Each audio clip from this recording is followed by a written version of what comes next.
Why are the expenses so high? Because the government has to run its own machinery. Whenever you put money in your bank, government is actually using that money to fund its own operations. Pakistan's tax to GDP is one of the lowest in the region. It's around 9.5 to 10%. The lentils or the dal you eat at home, that's imported. The tea that you drink, that's also imported.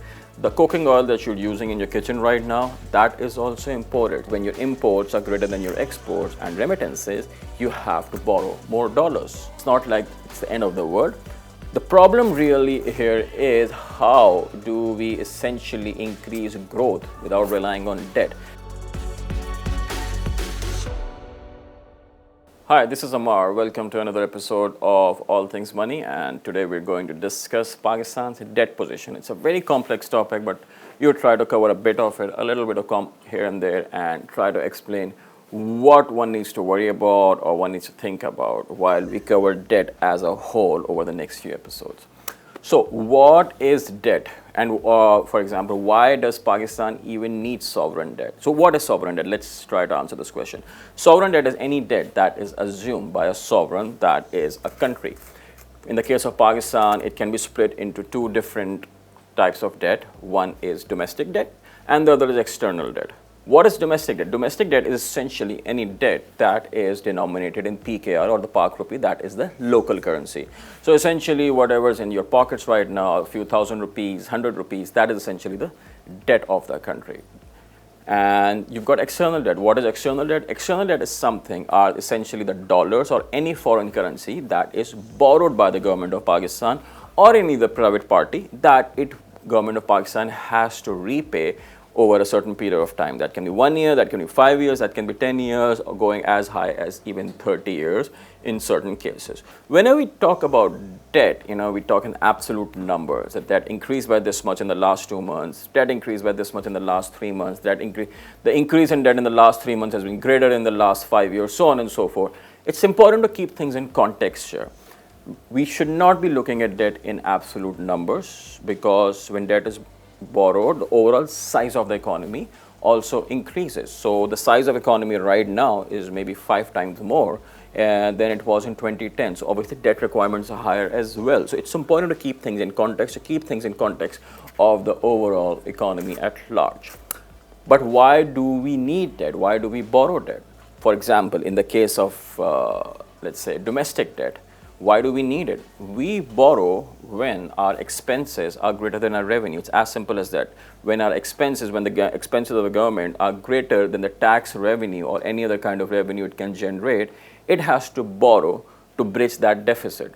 But you would ask, why are the expenses so high? Because the government has to run its own machinery. The government has to pay salaries, it has to pay pensions, it has to run schools, it has to run hospitals, it has to do public sector work, it has to build roads, bridges, so on and so forth. So a lot of stuff the government keeps on doing, and that requires a lot of money, and that money is mostly borrowed. But who is the government really borrowing from? Well, the government is borrowing from all of us. Essentially, whenever you put money in your bank, whenever you deposit money in your bank, the government is actually using that money to fund its own operations. So for example, if you deposit 1,000 rupees in your bank, roughly 700 rupees of that will be borrowed by the government to run its own operations. Is that good? Definitely not. Is this something reasonable? No. Should the government change its ways? Yes. How can the government change its ways? The government needs to change its ways simply by reducing its expenditures or increasing its revenue. But we are a growing country, we are a growing population. The government simply cannot just reduce its expenditures when a lot of it just salaries and pensions.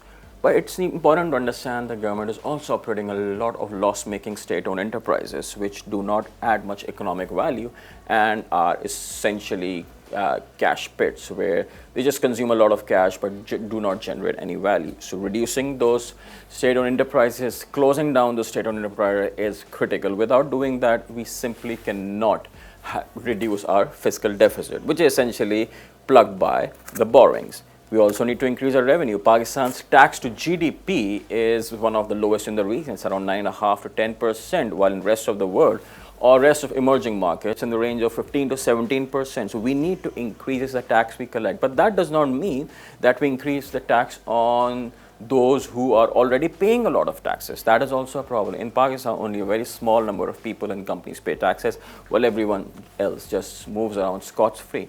So this is what needs to be done. We need to expand the tax net. We need to bring in more people into the tax net, and that is how tax revenue needs to be collected. Again, it's not the first time someone's doing that. Countries around the world have done this hundreds of times. We just need to do this as well. We cannot run a country with a tax to GDP ratio in the range of 9 to 10%. So that is how you can manage domestic debt. And then you've got external debt. Why do we need external debt? We need external debt when we need more dollars. But why do we need dollars? We need dollars because we import. But why do we import? We import because we consume the most basic of items, and those items are imported. For example, the lentils or the dal you eat at home, that's imported. The tea that you drink, that's also imported. The cooking oil that you're using in your kitchen right now, that is also imported. Some of the most basic essentials, the petrol that you use in your car or your motorcycle, that is also imported. So most basic essentials are imported, and for imports, you need dollars. But we do not have dollars. Why don't we have dollars? Because we're not exporting enough. Why are we not exporting enough? Because we're not competitive. We're not producing enough. So essentially what we're doing is we're doing a lot of consumption. We're just importing a lot of goods, a lot of basic goods, and consuming those, and not increasing our overall production levels. That may lead to more exports, which means that when your imports are greater than your exports and remittances, you have to borrow more dollars. So how do you borrow more dollars? You borrow more dollars, you go to different institutions, you go to the multilaterals like the World Bank, the ADB, you go to the IMF, you go to bilaterals, you go to different countries, and you keep borrowing dollars. But you cannot keep borrowing dollars forever at this point. You need to change the structure of the economy. And how do you need to change the structure of the economy? Right now, we're very consumption oriented. 100% of Pakistan's GDP is essentially consumption, that a significant portion of which is financed by imports. That needs to change. That needs to reduce. We need to increase overall investments in the economy, because when investments happen in the economy, there is job generation, there is a lot of productivity, and eventually you produce goods that can be sold or exported. So this is what we need to do. There is always a question of about how much debt we need to repay. So we don't really have to repay a lot of debt. A lot of times rollovers happen. So for example, if someone's giving you $1 billion, that's a country, China, they'll be like, you know what, fine, I know you guys cannot give us money back, maybe give us money back for a few weeks and we will return it. So we keep doing these rollovers. We pay back money, we get it back, so on and so forth. So a lot of debt, our debt is domestic, which means it just gets rolled over easily, because you and I as citizens aren't just going to like pull our money from the banks and then suddenly the government cannot roll it over. So we keep on doing this. Government can easily roll over domestic debt. For external debt, there are some which you can roll over, especially private lenders or private investors. They want their money back. For example, in April 24, in about 2 months, we will have our Eurobond repayment, and at that point, we will have to pay back $1 billion to foreign bondholders. But other than that, there will be only a few more payments. So it's not like it's the end of the world. The problem really here is how do we essentially increase growth without relying on debt? That is a problem. Repayment is not a problem. Repayment can be done by managing a cash position. But how do you grow? For growth, you need more debt. That is how our economy is structured right now. You need about 15 billions of debt to just grow at around 4 to 5% every year. And this is not sustainable. Why? Because our growth is largely driven by consumption. We need to shift this from consumption to investment-oriented growth, and from investment to export-oriented. Only then we can reduce the reliance on debt and start growing. Long story short, the overall quantum of debt is not a problem. The deficits that we keep on recurring, whether that's on the domestic side by increasing our expenditure and not increasing our revenue, the fiscal deficit, that is a problem that needs to be fixed, and that can be done through reducing expenditures on the loss-making state or enterprises side, and by increasing revenue by expanding the tax net. On the external front, we need more focus on investments, we need more focus on exports, and that can only be done by investing, by reallocating capital or reallocating money towards investments and exports rather than consumption. Once we do that, again, it's not something that can be done overnight. It's a painful process of 2 to 3 years, but this is something that has to be done once and for all, because if we don't do it, we can't really borrow more, and if we're not able to borrow more, we will barely be able to grow at more than 2%, which is actually less than the population growth rate of the country at 2.5%.